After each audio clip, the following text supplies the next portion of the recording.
Hey there, Brock Elementary students and parents. It's Miss Griffith here with your Brock Elementary School remote learning update. And so I wanted to share a couple things with you guys about what to expect next week.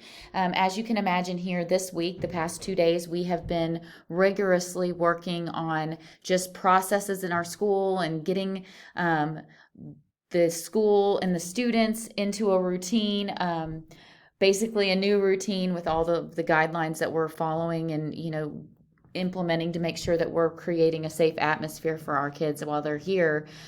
So those are some things that as a remote learner, you're not having to do. So what we are planning is that next week will be a get to know you week. And so the teacher will be reaching out with the information for you on your remote classroom, what that's going to look like. And so you can expect to get that information next week. They'll really talk you through, they're going to get to know your child as a learner and figure out how we can best support you guys and at home. And so that's going to be really our goal for next week. And here we're continuing to kind of do the same thing here. We're getting to know our kids and we're really just trying to figure out what school's looking like right now. And so the first day of that true instructional rigor where we're starting and we have the full day will actually be the following Monday.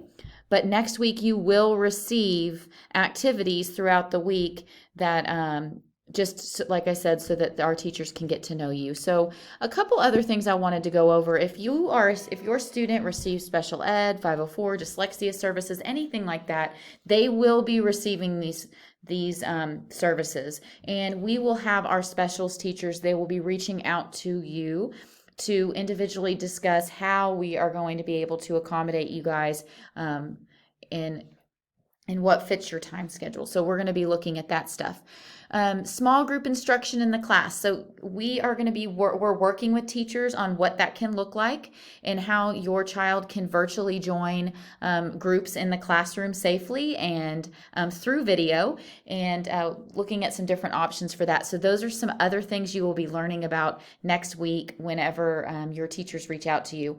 And obviously, I'm sure many of you have a lot of questions. I think that I wanted to send this video today to tell you to just take a deep breath. We're going to get you guys, make sure everybody is set up and ready to go next week. And we will continue to work with you guys throughout the week to make sure you are set up, ready to go, that we're getting to know these learners that are at home. If you have any questions, feel free to email me. And know that we're going to do our best to support you guys at home. So if you need anything, reach out. And I hope you guys have a fabulous weekend. And we look forward to connecting with you next week. Go Eagles.